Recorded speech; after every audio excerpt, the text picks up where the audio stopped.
Hello, everyone. Michael Jordan fans are the best. And today we have potentially the final matchup of the MJFB Summer Debate League, where Jim is the winner of the winner's bracket and Nick is the winner of the loser's bracket. And today they're going to be debating the 1987 Lakers represented by Nick and the 1972 Lakers represented by Jim. And whoever wins this matchup, either Nick will be able to go on and have a rematch with Jim, since it is a double elimination tournament, to decide who the winner is, or if Jim wins, he will win outright and have claims as the MJFB Summer Debate League champion with a championship belt. First, before we get into the debate, Nick, how are you doing today, sir? Doing good. Glad to see you again. Long time no see. Yeah. And then Jim from Self-Researched NBA Facts. How are you today, sir? I'm doing quite well, thank you. Welcome, gentlemen, and hopefully you have a good debate. Absolutely. And one thing I wanted to mention, if y'all are up to it, whoever wins out of this potential series, a 1 or 2 game series or debate series, I'd like to interview the winner after you receive your championship belt and get your thoughts on how the tournament went. Okay. That's very funny. But with this, Jim has had the option to elect where he wanted to go in the debate. He elected to go first. And without further ado, let's get into it. For the people that don't know, there will be 5 3-minute rounds. Excuse me. I'm messing this up. Production's bad. 5 3-minute rounds. And then at the end of it all, you'll be able to vote on my community poll who you thought won. And the winner of the MJFB Summer Debate League will be announced on the next Sunday live stream, which happens to be the NBA or the MJFB NBA Fantasy League's initial draft. Excuse me. Which will also feature first-time guest, well, without the call-in, Sports T. So, without further ado, let's get this debate going. All right.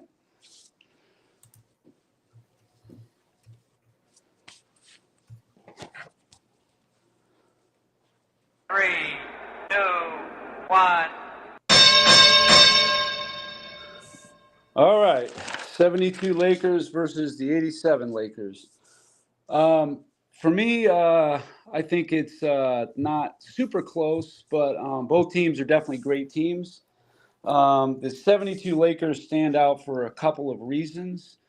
First and foremost is because they had one of the 4th best regular seasons of all time, 69-13. Actually, that ties the 96-97 Bulls for the 3rd best regular season of all time. They had the longest winning streak within that season, which is 33 games. And they also have the best win differential of 12.3 points, the best ever. To me, that right there starts off pretty strong. Now, in their conference, there was 8 other teams, and these weren't pushover teams. They had some really stiff competition. You had the Bucks, who were the champions of the year before, at 63-19. You had the Bulls at 57-25. The San Francisco Warriors at 51-31. Phoenix Suns at 49-33. Seattle was 47-35. So there was only 3 teams under 47 wins in that conference. And the Lakers still amassed 69 wins, which was just phenomenal. And then in the playoffs, the teams they played were they played Chicago. They swept them. They played Milwaukee, who was 63-19. They beat them in 6. And like I said, they were the champions, the defending champions from the year before. And then in the finals, they beat the Knicks, who were the champions the next season in 1973.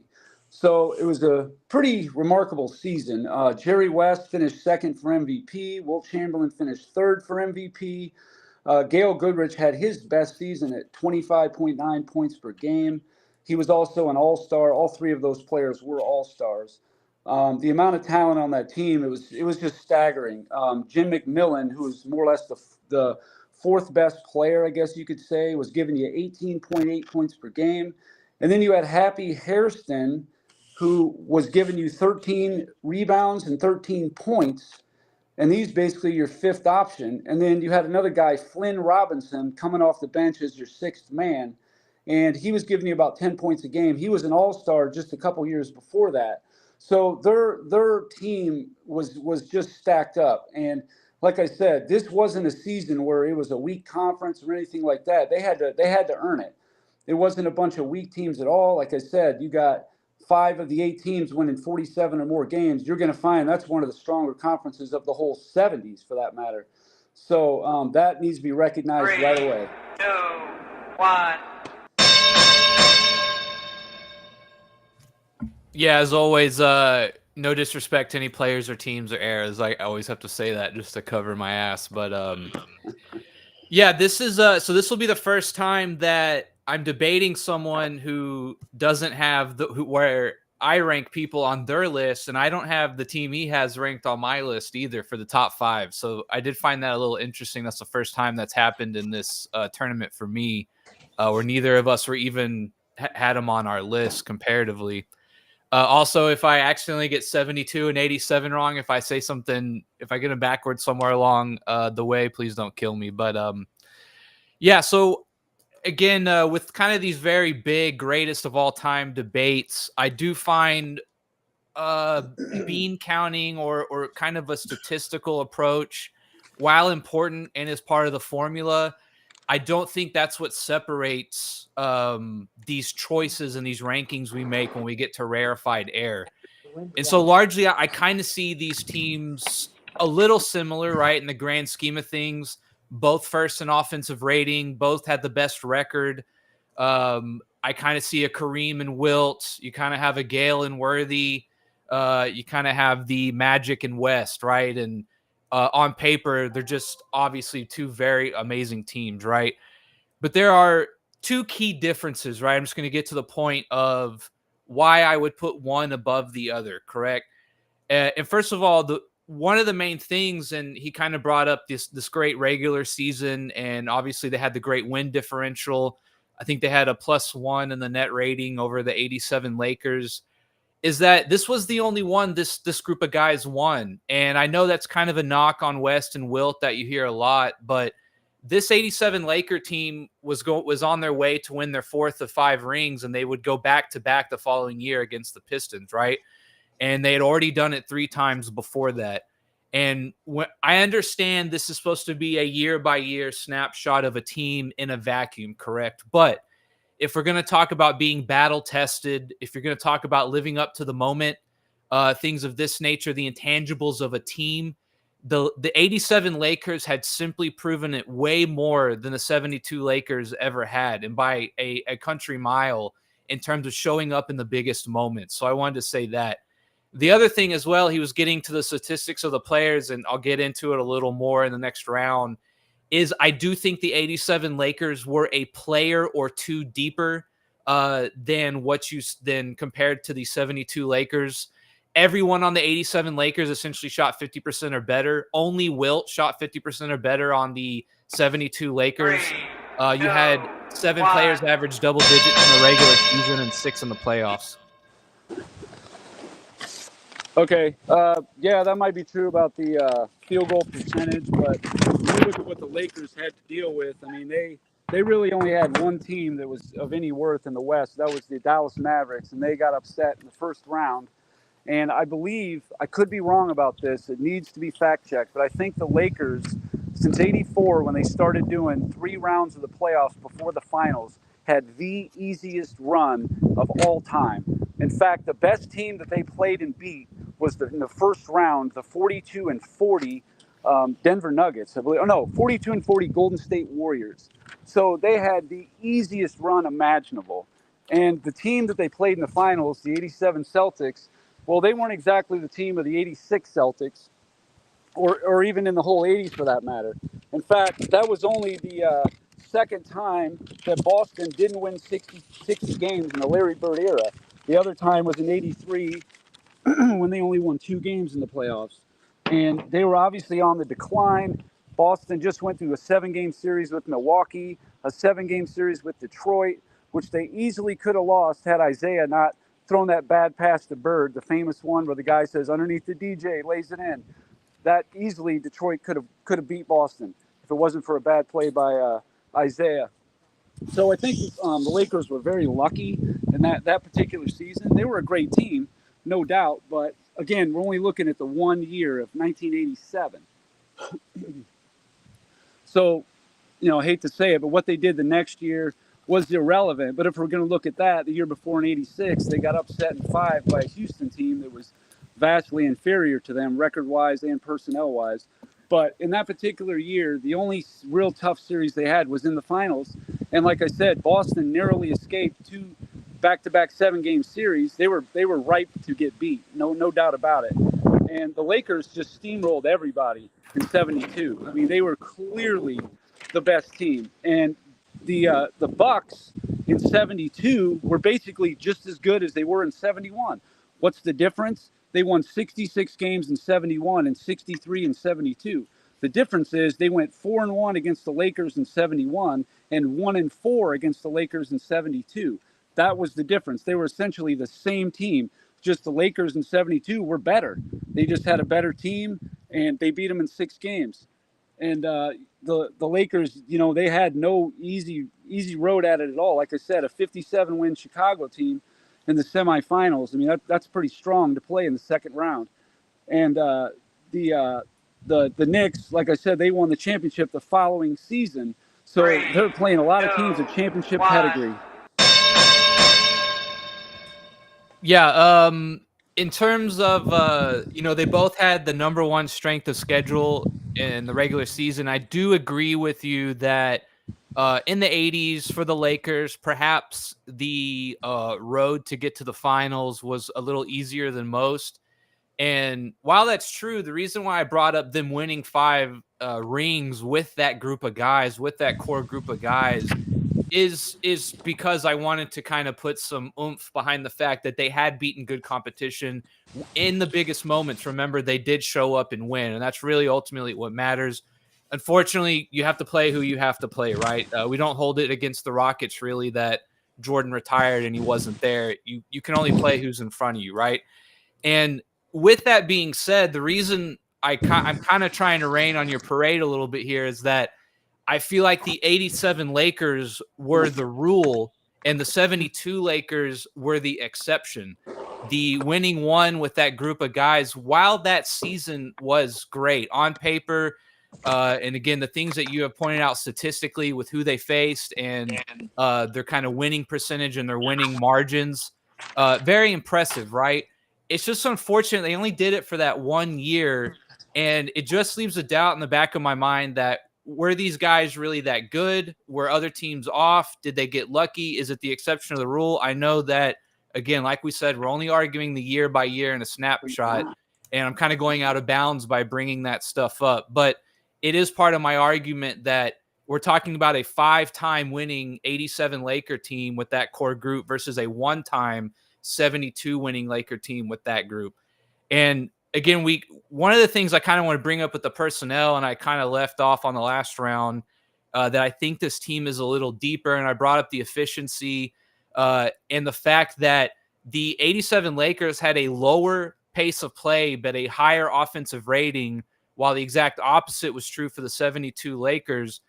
I also, again, while this team won for 72, and this is where I don't want any disrespect or people to come off the wrong way, when you look at Wilt Chamberlain, right, and this is the biggest knock on Wilt, is that when he goes from the regular season to the playoffs, teams, whatever reason, seem to figure him out or give him fits, give him more trouble than usual. And he had a big drop-off from the regular season to this one. Again, you talk about the 5 guys scoring double digits. The Lakers had 6 in the playoffs, 7 in the regular season. They could go, in my opinion, 7 or 8 deep.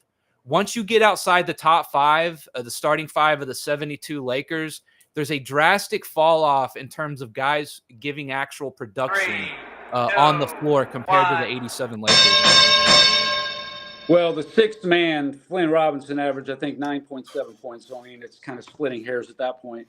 But also, as far as Will Chamberlain goes, yeah, he did have a fall off, no doubt. But he was also part of two of the four best seasons of all time: 67 76ers and the 72 Lakers. Now, also injuries, we have to take into account that at least in my mind, one of the 25 best players of all time, Elgin Baylor, was injured and didn't get a play. So imagine taking a James Worthy or a Kareem off of the 87 Lakers, and let's see what they would look like at that point. And I know he was older, he was, but so was Oscar Robertson, and so was Jerry West, and so was Wilt Chamberlain. And that's, to me, what made it even more impressive. They got together in 69, and they lost in 7 games to Boston. They got upset, no doubt about it. But they never had those three guys together really ever again. It was always West was injured or Baylor was injured, and then Wilt retired at the end of 73, I think it was. But they were never really together after the 69 season to go through a playoff run. It was always one guy got injured, this and that. So we never really got to see what they could have done collectively healthy together. Just never really got that opportunity. But again, to me, we're debating the single season. So anything that happened before or after, to me, it's irrelevant. We're just going by one season. That's like saying the '08 Boston Celtics, what they did didn't mean anything because it was only one season, or the '99 Spurs, even though, yeah, later on they won it, but not for 4 years later, and they had a terrific season, a great year, or the '83 76ers for that matter, one of the best teams of the whole '80s. So I don't know. I just can't get down with that. If we were going to talk about a team in a decade, absolutely, you're right. They were better for longer. But a single season, the Lakers just have everything. They have the winning streak, they have the win differential, and they have a much stronger conference, a much stronger road to the championship. Every round was practically tough for them. It was, like I said, it was either the champion from the year before, the champion of the next season, or a 57-win, very tough Chicago team. And also the one difference, too, is the 72 Lakers, I didn't hear you mention, was the second-rated defense. And I believe the Lakers were 8th, I think, something like that. And I think they were 12th in opponents' points per game. So that's just middle of the pack. Offensively, sure, they were a juggernaut. But defensively, the Lakers, they could have been had, but there just wasn't really great teams that particular year. The Celtics was the best team, basically, but the Lakers are vastly superior to them. And like I said, the Celtics were ripe to get beat. They actually played 500 ball through the last 3 rounds of the playoffs. So, to me, definitely not the best version of Larry's Celtics. Yeah, and I don't mean to beat a dead horse, and I understand we're doing the snapshot. I guess the argument of why talking about previous playoff performances, right, is that I guess if we were going to run these teams out there 100 times, part of my argument would be that the more, I guess you could call them battle-tested or proven winners, would rise to the top more times than not, right? So, but again, you're right. We got to stick to the single years, right? And yeah, the overall net rating, though, yeah, you're right that the 87 Lakers were 7th in defensive rating, if I'm looking at that right. The net rating was like +9 for the 87 Lakers, and I think like +10 for the 72 Lakers. So the net rating difference was similar, and they were both first in that category as well. The other thing I was going to point out too, I want to go back to like how deep the team was, right? In the regular season, you had 7 guys averaging double-digit points, right? And again, I mentioned everybody on this team in the regular season shot over 50% minus a couple, and it's like 44, 48, 49, a couple guys, right, lagging. And to me, that ultimately goes to show this was a team. This was an 8-deep man rotation.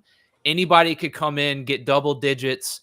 They fill the holes nicely. Everyone knew their job. Everyone contributed. Everyone produced offensively wise, right? And ultimately, I think that if this team were to play the 72 Lakers in a sort of matchup scenario, I do think the difference is in the 6th, 7th, and 8th man, right? The 72 Lakers go 5 deep. They're starting 5, And then I know you mentioned the sixth man of the year. Again, he only averaged like 6 points in the playoffs. And again, I'm sure he had other responsibilities and duties. But if we are looking for a team to come together, play like a team to beat another all-time great team, I feel the 87 Lakers are more adaptable. They're deeper. They can give you different looks.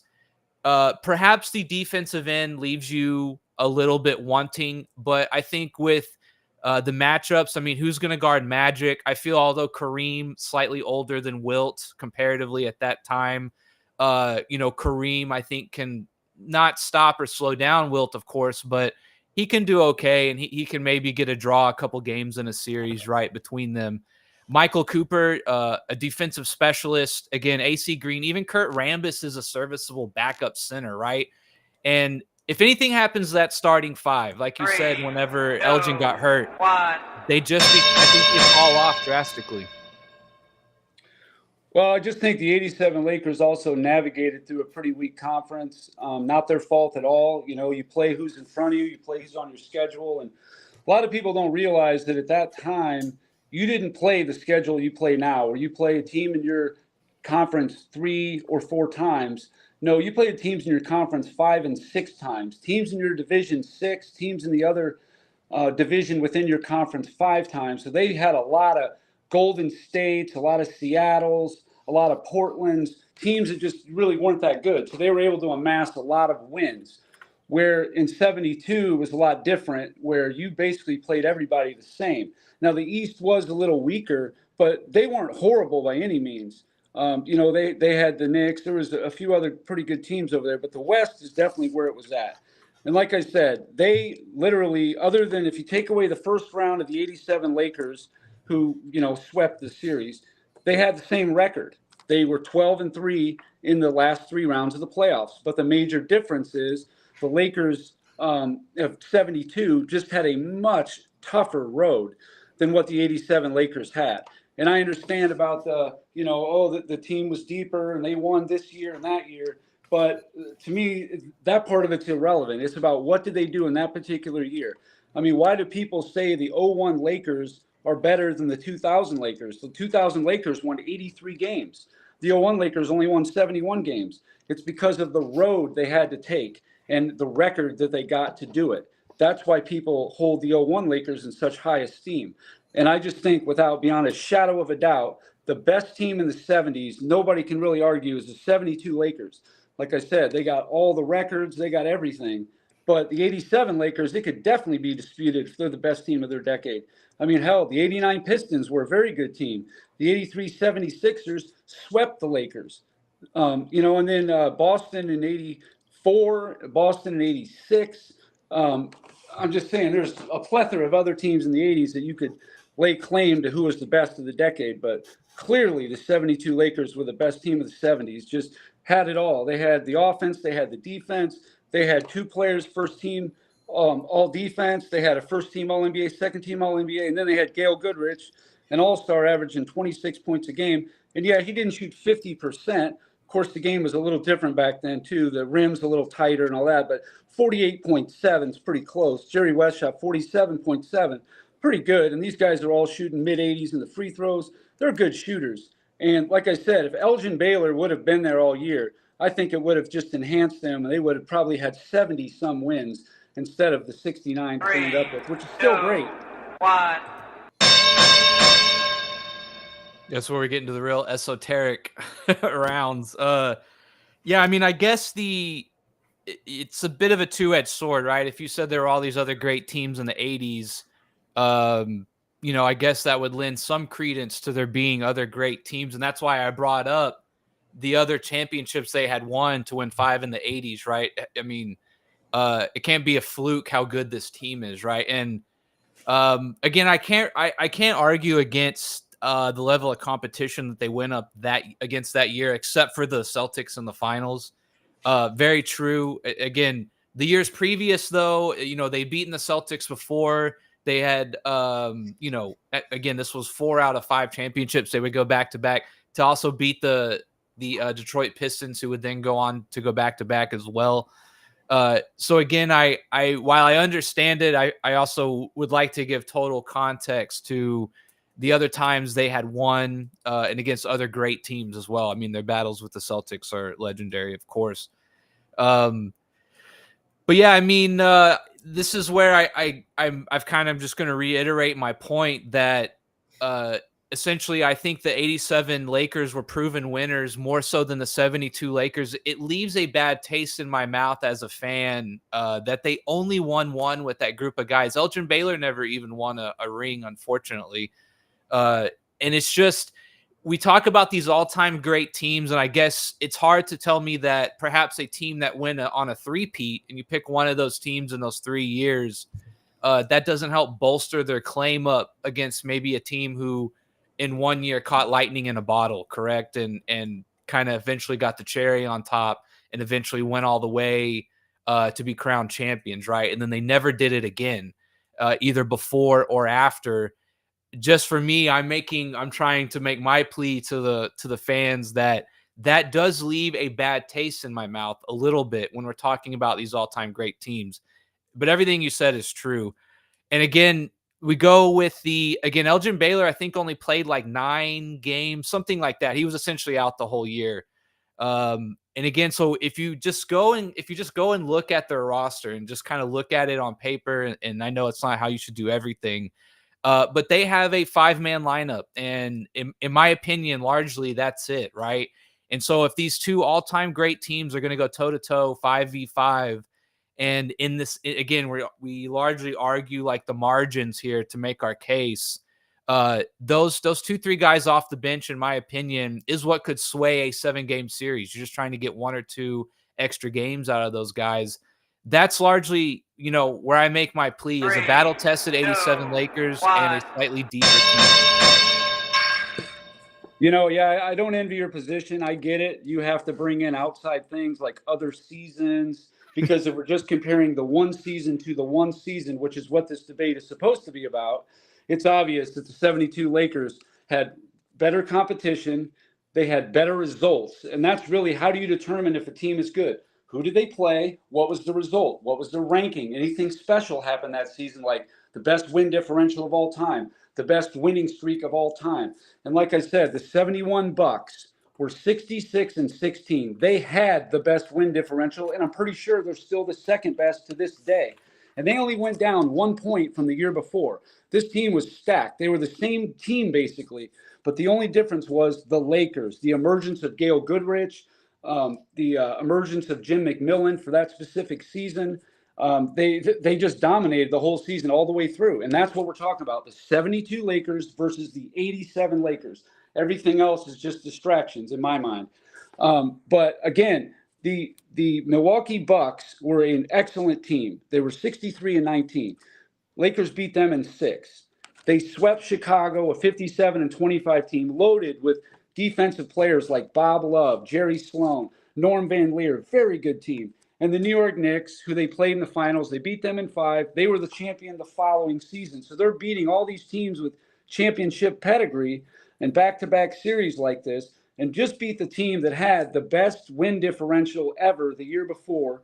And the only difference is the Lakers beat them 4 out of 5 games. They beat Boston, who was a 56-win team, 4 out of 5 games. They beat the Knicks, the East champions, in the regular season, 4 out of 5 games. Beat the Bulls, 3 out of 4 games. They just dominated the season in every possible way you could think of. They had a winning record against every good team. They dominated them in the regular season, dominated them in the playoffs. They dominated the team that won the championship the year before with the best win differential, and the 66-win team. And then in the finals, they dominated the Knicks, who won the championship the next season. So there's just almost, they have more of an argument for the best team of all time in my mind.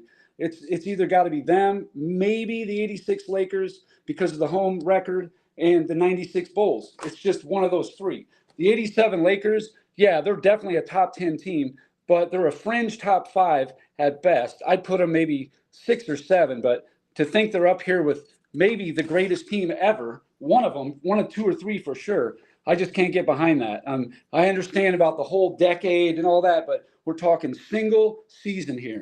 That's what I got. 3, 2, 1. Yeah, so the 87 Lakers, they have the 15th best win differential of all time, which is still, pretty respectable, and it's up there, right? Also, in terms of the kind of the strength of schedule that you mentioned, again, we're talking about in an expanded era, there were 6 more teams that the 87 Lakers had in their league compared to the 72 Lakers. Again, you could argue that two ways. Is it so top heavy back when the 72 Lakers played? Now they were all in their own division or conference. I mean, that's obviously means something, right? But just getting these amazing win records, and then the Lakers just essentially smacked them. And Milwaukee was the defending champions as well. But again, I believe the Lakers also beat the defending champion Celtics, if I'm not mistaken, who won it the year before. So again, I give you the argument that perhaps the competition was better in 72, maybe a little more top heavy that they had to go through. Again, I'm not sure if that is more representative of just a good or better team than the 87 Lakers. Again, the 87 Lakers can't decide who they get to go up against, right? And so if the argument is, well, they went up against lesser competition, well, I mean, they still got a ring out of it, right? They did what they were supposed to do. And if we remove the competition and I were just to strictly look at the matchups, I just feel the 87 Lakers have better talent across the board and on the bench that makes them a deeper and better team, right? The argument that the 72 Lakers played better competition, while I admit is largely true, I don't really have many arguments for that. Does that still make them a better team than the 87 Lakers? I don't think necessarily one leads to the other. And so if I am just simply putting each team in a vacuum and I look at what they got, I look at the history of the players, the history of the teams, and I'm trying to say if I had to put my mortgage on one of these teams to win a championship for me, I think the 87 Lakers have a slight edge that you would feel more confident that this group of guys is going to get it done than the 72 Lakers. And if they were to play each other, I think the 87 Lakers have more talent, deeper talent. And I think essentially on offense is going to be the difference. I just think they're too good, essentially. I mean, essentially one of the best offensive teams we've ever seen. And if you look at how everyone contributes and their roles and everything like that, I think the 87 Lakers would beat the 72 Lakers in a 7-game series. That's essentially where I'm coming from. More battle-tested, deeper playoff runs, going to battle with the Celtics. They proved it time and again, and I think they're one or two players deeper, and that's essentially where I'll leave it. 2, 1. It's over. It's over. Good job, man. That was a good debate. Yeah, it is what it is. I think I pretty much said everything that I could think of this time. I'm not really the only thing that I guess I would have said if I had another 3 minutes, which it's kind of tough getting through those last couple rounds. But I would just say, just based on what happened the year before in '86, I would be a little skeptical being a Lakers fan because they lost to Houston in 5 in the year before. But that's the only other thing I would have said. But yeah, I thought it was a great debate. How do you think you did, Nick? Yeah, I think I did okay. I knew the strength of schedule would kind of come up. And I'm sure, I didn't, it was one of those things where I didn't really want to talk about other years, but it did kind of go into the formula of like, if this 87 Laker team had just won that one ring, then, maybe they're not quite as high, but I think it goes into the formula a little bit, right? What have these guys done historically? And again, I understand it's supposed to be a 1 year in a vacuum snapshot. I get that. But again, if I'm going to argue for a team, I think like their history or their pedigree, I think might have been a better word. Their pedigree, I think, matters a little bit in the formula. And again, I say on these all-time great debates, we're literally trying to find an inch here or there to give us the lead, right? So I'm trying to reach for things to think about instead of just pouring over stats and whatnot that might make people think oh, maybe that team is a little better. Jim, how do you think you did? Oh, I did okay. I mean, I just think I like Nick did. You just got to make the points that you can make. He had his and I had mine, and just kind of let the chips fall where they may. The only thing I would add about if you look at what a team's done in the decades, then I think that the '60s Boston should, like the 1960 Celtics, the 1962 Celtics, should definitely get a little more acclaim because they won 8 in a row and they won 10 out of 11. But I guess it was 10 out of 11 out of 13 rather. Then some of those teams maybe should get higher esteem than they get because one year they were I think it was 60 and 15, which that's a pretty strong record. And I think it was 62 where they were 60 and 20 and they won each round in 5 games. So I think maybe those teams should get more consideration than they get. But I never heard anybody ever talk about any of Russell's Celtics as one of the great single season teams ever. I just never hear any. It's always the 01 Lakers, the 96 Bulls, the 72 Lakers, 71 Bucks, 86 Celtics, 87 Lakers, 17 Warriors. That's what I always hear. I don't Yeah. ever hear any mention of that at all. I agree with you. You know what I mean? And I partially agree with you that maybe we should reconsider that because, winning that, having that good of a record and then backing it up with another championship and another championship. And everybody always says about how that, oh, they didn't beat anybody. It was so easy. They were the best team, best roster. 10 game sevens and won all 10 of them. I mean, that just kind of speaks for itself. That's why I think it shoots that argument, to pieces because they won all 10, but they were taken to 7. You don't get taken to 7 10 times against a bunch of bums. Sorry. True. I agree with all that. Yeah. Absolutely. Anyway. I'm going to drop the link real fast if anyone wants to comment that's watching. And otherwise, we'll shut this down. And as a reminder, I'm going to go and drop the poll within my community section of my page. You can vote on that. And the winner of this match will be announced at next week during the MJFB basketball draft featuring Sports Team.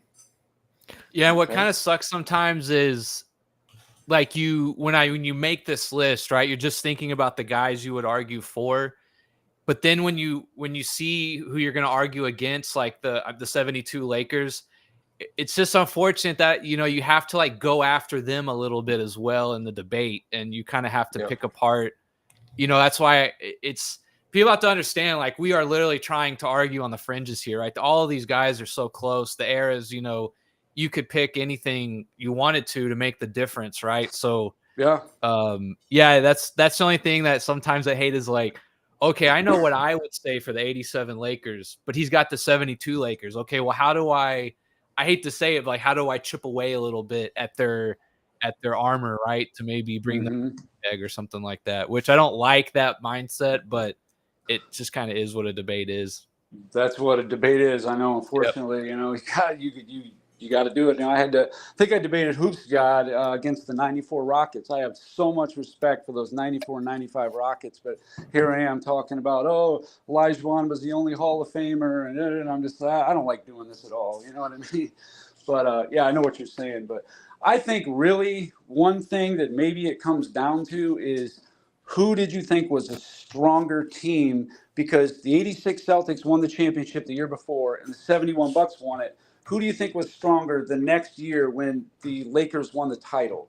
And I just think that the Bucks in 72 were basically the same team. When you look at their stats and win differentials and win totals, it just came down to the Lakers were just, beat them up that particular year. I think it was 8-3, including the playoffs.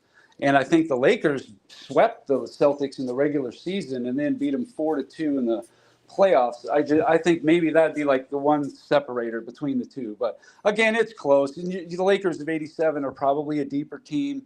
I think they had 4 Hall of Famers on that team, where the 72 had 3. I think that's right. So again, there's so many angles you can look at. But I just think because of the win streak and also because of the win differential, that historically holds up as a single season team really well. That's it. Absolutely. I dropped the link. It seems like nobody's calling in. Okay. With that said, Nick, do you have any last words before we shut this thing down? Nope. It was good debate. Yeah, My yeah, opponent, my same here. opponent did well. Yep, it was a good debate, absolutely. So, Anything else you'd like to say, Jim? Or no, that's it. Hope you guys enjoy the rest of your weekend, and yeah, good debate, Nick. yep, and check out both these guys' channels at NMB Sports, at Self Research NBA Facts. They both got great stuff on their channel. And I'm excited to see if there's going to be another matchup or if Jim wins this whole thing. It will end the summer debate league. What would This is be the extended to next October. debate topic? If I pull it out, what's the next? What would we debate after that? Eras. What would the God, Airs there's- debate be? I have to look. I'm not sure. Okay. There is. Oh Yeah. man, that's just so abstract. The eras. Oh Yeah, man. let's see. I'm trying to see where we have a difference. I guess you have the 80s first. I have the 90s first, and then we Okay. switch them. But you So now already I argued gotta- that you already argued the 90s. You already So I'd argued have the to argue 90s, the, so you I can't already argue- argued the 80s too, didn't I? I No. feel like I did. No.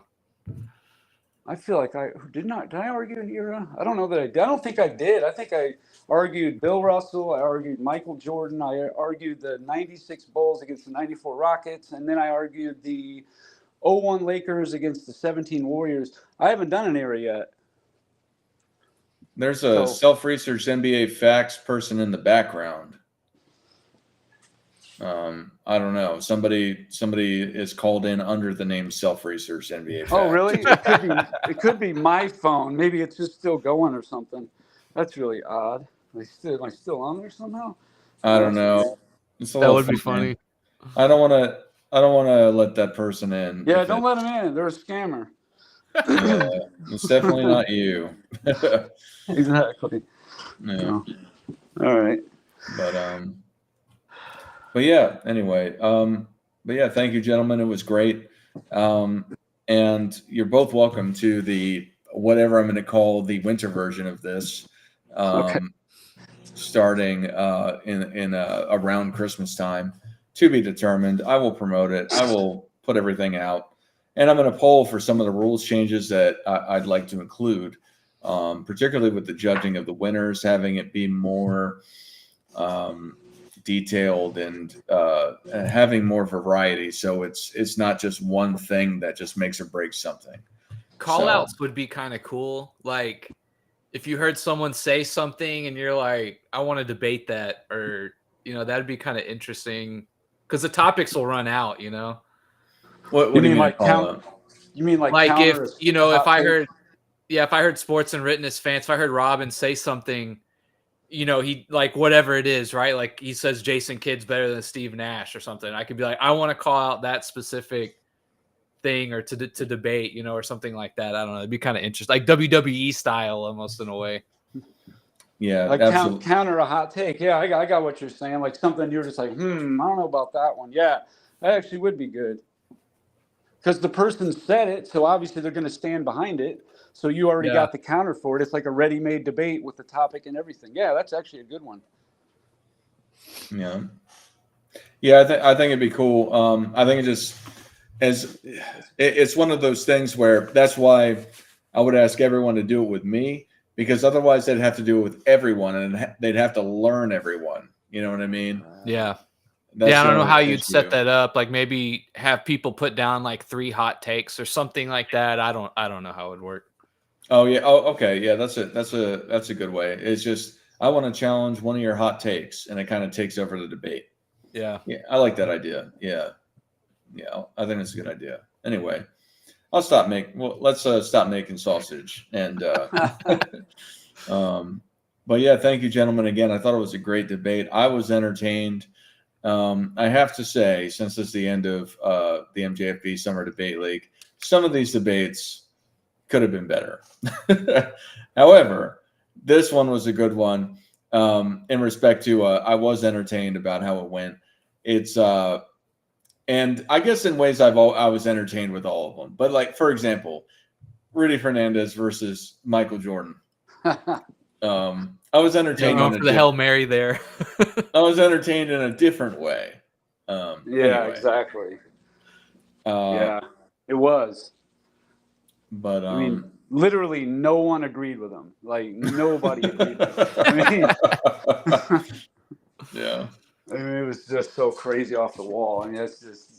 And then he said some other players too. He said like, "Oh yeah, Rasheed Wallace is better than Michael Jordan." Like just not only Rudy. So it wasn't just like a man crush. He actually had other, mid-level players that he thought was better than Jordan. I was like, wow, he hates Jordan, no doubt about it. But anyway, it was pretty funny. But I thank you, thought it was gentlemen. a joke at first. I got to be honest. When I saw the thing on there, Michael Jordan versus Rudy Fernandez, I said, okay, who am I really going to debate here? Yeah. No way. I thought it was a joke. I did. And then when you said, "Oh, this was what the guy wanted," he said he's going to present his case. He's got some spreadsheet, or wasn't that what it was? A spreadsheet or something? Yeah. He misunderstood a usage rate and then did essentially did an average of usage rate and said, well, if Rudy Fernandez had more, if his usage rate was higher, he would have scored more points than Michael Jordan. Or it was pretty funny. Wow, that is. Yeah. Hey, Barry. Anyway, thank you, gentlemen, and All right. it was great. And we're gonna come back in the wintertime, and we're gonna have something else I want to add just for immediate promotion. Is that there's going to be some sort of screening process this time in regards to the debaters. Essentially, the easy way to do this is either you are a content creator, and you have I've seen some evidence of you being able to present arguments or at least present things. That way, some of these Rudy Fernandez versus Michael Jordan events can be mitigated. So anyway, again, thank you for coming. I hope you all enjoy the rest of your weekend. Thank you, chat, for watching this. I'll put the link up or the community poll up soon. Vote for who you thought won. Nick, NMB Sports with the 87 Lakers, or Jim from Self Research NBA Facts with the 72 Lakers. And for everyone, Michael Jordan fans,